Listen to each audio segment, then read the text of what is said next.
Good afternoon everyone. तर काल आपण 1 ते 12 क्रमांकापर्यंतचे प्रश्न बघितले होते सेट जिओग्राफी या विषयाचे. तर जी काही एक्झाम आहे सेट त्यासाठी जिओग्राफी या विषयाचे 1 ते 12 क्रमांकापर्यंतचे प्रश्न बघितले 2016 साली आलेले. तर आता पुढील काही प्रश्न बघूया 13 क्रमांकापासून पुढे.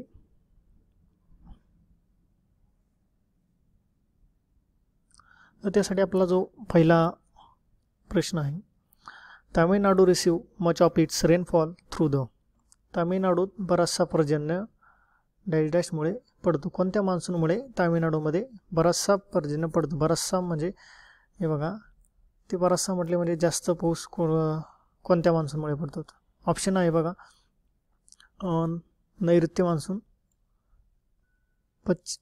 पश्चिमी विक्षोभ, ईशान्य मान्सून आणि उष्णकटिबंधीय आवर्त.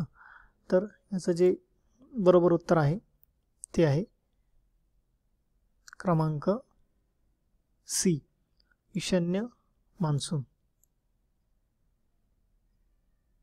ईशान्य मान्सूनपासून सर्वसाधारण 48% पाऊस हा तामिळनाडू पडतो आणि सर्वसाधारण जे काही साऊथ वेस्ट मान्सून आहे, म्हणजे आता नॉर्थ ईस्ट काय 47-48% पर्जन्य तामिळनाडूत होतो आणि साऊथ वेस्टमुळे साधारणतः 30 ते 32% पाऊस पडतो. म्हणून याचं जे आन्सर आहे आपलं सी बरोबर आहे. त्यानंतर पुढील प्रश्न बघा, 14 नंबरचा प्रश्न. Consider the following statement. खालील विधानांचा काय विचार करा. पहिला आहे बघा, पूर्ववाहक कालवे नदीला कोणत्याही प्रकारचा बंधारा बांधल्याशिवाय नदीपासून बाहेर काढलेले असतात. बी आहे, अशा प्रकारच्या कालव्याद्वारे होणारे जलसिंचन धरणाच्या कालव्यांपेक्षा अधिक असते. तर आपल्याला यातून सांगायचं आहे खालीलपैकी कोणते विधान बरोबर आहे. पुन्हा एकदा बघा, पूर्ववाहक कालवे नदीला कोणत्याही प्रकारच्या बंधारा बांधल्याशिवाय नदीपासून बाहेर काढले जातात.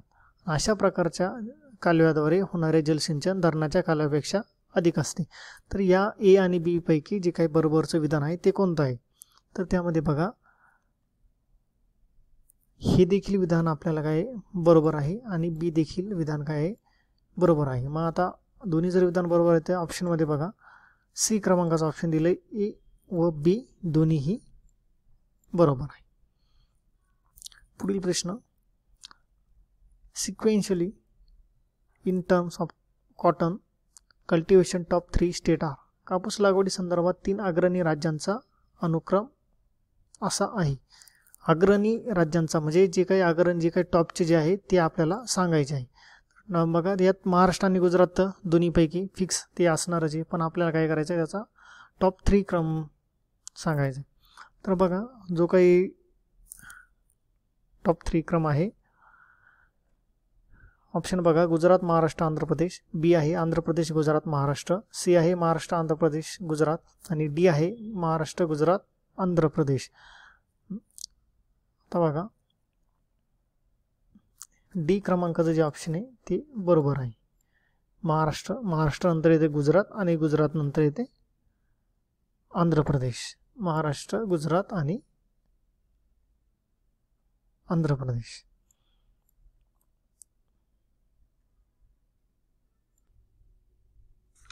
आता या प्रश्नामध्ये बघा, महाराष्ट्र, गुजरात आणि आंध्र प्रदेश आहे, पण जो काही आत्ताची जी अपडेट जी आकडेवारी आहे तर त्यामध्ये महाराष्ट्र आणि गुजरात आहे त्याच ठिकाणी आहे आणि तेलंगणाचा जो भाग आहे तो 3 नंबरला आलेला आहे.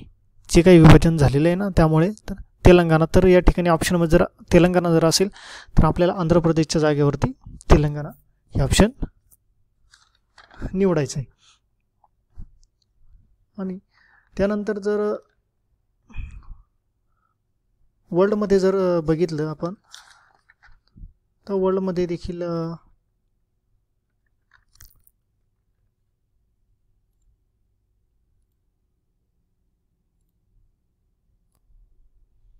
बघा, चायना आहे, त्यानंतर इंडिया आहे, त्यानंतर USA, पाकिस्तान आणि ब्राझील असा तो क्रम आहे. तर पुढील प्रश्न बघूया, population density population density map use dash dash types of data. लोकसंख्या घनता नकाशासाठी डॅश डॅश प्रकारची सामग्री वापरतात. ऑप्शन बघा, नामदर्शक, श्रेणीदर्शक, भित्तिक, गुणोत्तर. इंग्लिशमध्ये बघा, नॉमिनल, हायरार्किकल, डिफरेन्शिएटेड आणि रेशो. तर आपण बघा लोकसंख्येचे गुणोत्तर वगैरे बघितले ना.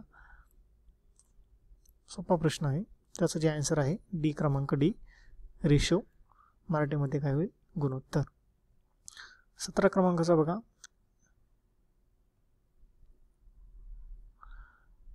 if the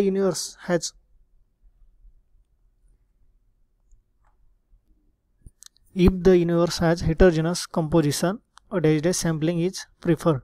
समष्टीची रचना जर बहुजिन्सी असेल तर डॅश डॅश प्रतिचयन पद्धतीस प्राधान्य दिले जाते. ऑप्शन बघा, क्रमबद्ध रेषीय, स्तरीय, यादृच्छिक, क्रमबद्ध खंडीय, यादृच्छिक, जाळीय. इंग्लिशमध्ये बघा, ए आहे systematic, linear, stratified, random, C systematic block, D random grid. त्याचं जे योग्य उत्तर आहे स्ट्रॅटिफाईड, रँडम, स्तरीय, यादृच्छिक. 18 नंबरचा प्रश्न बघा, basic aim of thematic map is. खालीलपैकी कोणते उद्देशात्मक नकाशांचे मुख्य ध्येय असेल? थेमॅटिक मॅपचं बेसिक एम सांगायचं आहे. ऑप्शन बघा, to show distribution of variables, B. To analyze the spatial pattern that emerge. To show numeric information in a visual form. D. To show what exists and where it exists. यापैकी आपल्याला योग्य उत्तर सांगायचं आहे. बघा, D क्रमांकाचं हे उत्तर बिलकुल नसणार आहे. राहिले 3. तर त्यामध्ये जे काही योग्य आन्सर आहे ते आहे क्रमांक बी, निर्माण होणाऱ्या क्षेत्रीय आकृतिबंधाचे विश्लेषण करणे. इंग्लिशमध्ये काय? To analyze the spatial pattern that emerge. हे त्याचं करेक्ट आन्सर आहे, क्रमांक बी. पुढील बघा 19 क्रमांकाचा प्रश्न, which of the following is not measure of dispersion. खालीलपैकी कोणते अपस्करणाचे परिणाम नाहीत? ऑप्शन बघा, quartile deviation, variance, standard deviation, standard score. A नंबरचं देखील आहे, बीचं आहे आणि सी देखील आहे. तर आपल्याला काय ऑप्शन निवडायचं? Is not measure of dispersion. तर जे काही डी क्रमांकाचं जे काही आन्सर आहे इथे करेक्ट आहे. आता हे जे काही वरील मेजर ऑफ डिस्पर्शन होते ते आपले करेक्ट आहे, पण आपल्याला इज नॉट कोणतं नाही आहे शोधायचं होतं. तर त्याचं जे आन्सर आहे क्रमांक डी. डी हे आन्सर नाही आहे. पुढील प्रश्न, the special resolution of LIS-1 sensor was. LIS-1 या संवेदकाचे क्षेत्रीय विभेदन डॅश डॅश मीटर होते. ए 165 मीटर, बी 30 मीटर, सी 72.5 मीटर आणि डी आहे 5 मीटर. तर किती रिझोल्युशन होतं हे आपल्याला सांगायचं आहे. तर त्याचं करेक्ट जे आन्सर आहे ते क्रमांक सी. त्याचं जे रिझोल्युशन होतं 72.5 होतं. हे LIS-1चं होतं आणि LIS-2चं जे होतं साधारण 36 होतं आणि LIS-3चं जे आहे आता 23.5 मीटर इतकं आहे. पुढील प्रश्न बघा 21 नंबर, a pair of geomorphologist that contributed to the concept of base level of erosion. भूरूपशास्त्रज्ञांच्या ज्या जोडीने अपक्षरणाची आधारभूत पातळी संकल्पना मांडली ते. आता इथे आधारभूत संकल्पना मांडली ते सांगायचं आहे आपल्याला. जे काही इरोजन वगैरे जर म्हटलं सायकल ऑफ इरोजन वगैरे तर आपण 1 नंबरचंच ऑप्शन निवडणार. तर आपल्या इथे काय सांगायचं आहे की भूरूपशास्त्रज्ञांच्या ज्या जोडीने अपक्षरणाची आधारभूत संकल्पना मांडली ते म्हणजे ऑप्शन बघा, ए पेंग, WM डेव्हिस, बी आहे GK Gilbert and G Dutton. Dutton तर नसणार आहे, ते आयसोटिसचे. सी जे आहे लायल अँड रॅमसे आणि डी जे आहे पॉवेल अँड ग्रीनवूड. तर याचं जे करेक्ट आन्सर आहे ते डी आहे. जी काही कन्सेप्ट ऑफ बेस आहे जी लेवल ऑफ इरोजनची ती पॉवेल अँड ग्रीनवूड या स्कॉलरने दिलेली. पुढील प्रश्न, which of the following is not form of chemical weathering, खालीलपैकी कोणता रासायनिक विदारणाचा प्रकार नाही आहे. आता बघा कोणता प्रकार नाही सांगायचा आपल्याला. आता ऑक्सिडेशन आहे आणि कार्बोनेशन देखील आहे, मग यात नाही सांगायचं आहे. तर राहिले 2 ए आणि डी. तर यामध्ये बघा ए देखील केमिकल वेदरिंगचा काय आहे प्रकार आहे, मग जो काही ऑप्शन उरला आपला डी, तर डी हा नाही आहे केमिकल वेदरिंगचा. पुढील प्रश्न 23 नंबरचा, transverse fault along the plate boundaries indicate, भूपट्ट्यांच्या सीमेवरील अनुप्रस्थ भ्रंश टिंबटिंब सूचित करतात. तर काय सूचित करतात, ट्रान्सफर फॉल्ट म्हटलं आहे.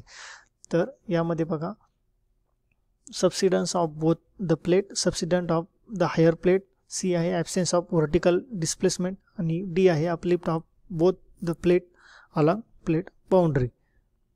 तर याचं जे करेक्ट उत्तर आहे ते आहे क्रमांक C, absence of vertical displacement, ऊर्ध्व दिशेतील विस्थापनाचा अभाव. 24 नंबरचा प्रश्न, identify the pairs of landform produce by glacial deposition, हिम नदीच्या संचयन कार्यामुळे तयार होणाऱ्या भूरूपांची जोडी आपल्याला ओळखायची आहे.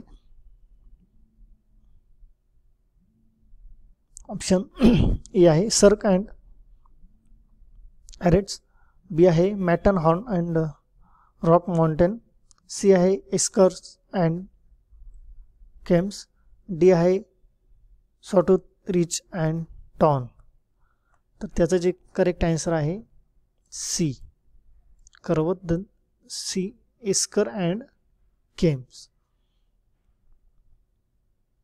25 नंबरचा प्रश्न, which of the following is not result of endogenic force, which of the following is not result of endogenic forces, खालीलपैकी कोणता अंतर्गत बलाचा परिणाम नाही आहे. ए आहे ग्रॅबन, बी आहे हॉर्स, सी आहे रेसिड्युअल माउंटन आणि डी आहे रिफ्ट व्हॅली. तर जे काही बरोबर उत्तर आहे रेसिड्युअल माउंटन, अवशिष्ट पर्वत हा अंतर्गत बलाचा काय आहे परिणाम नाही. 26 क्रमांकाचा प्रश्न, in which of the following types of precipitation the size of drop is less than 0.5 millimetre, खालीलपैकी कोणत्या वृष्टी प्रकारात थेंबाचा व्यास हा 0.5 मिलीमीटरपेक्षा कमी असतो. ऑप्शन आहे बघा रेन, बी ड्रिझल, सी हेल आणि डी आहे स्नो. तर बघा सर्वात इथं काय विचारलं आहे 0.5 मिलीमीटरपेक्षा लहान विचारलं, तर निश्चितच काय असणार ड्रिझल असणार आहे. बी मराठीमध्ये तुषार आणि बी इंग्लिशमध्ये काय ड्रिझल. त्याला आपण आपल्याकडे एक शब्द पण आहे बुरबुर देखील आपण वापरतो, रिमचिम. तर सोपा प्रश्न होता.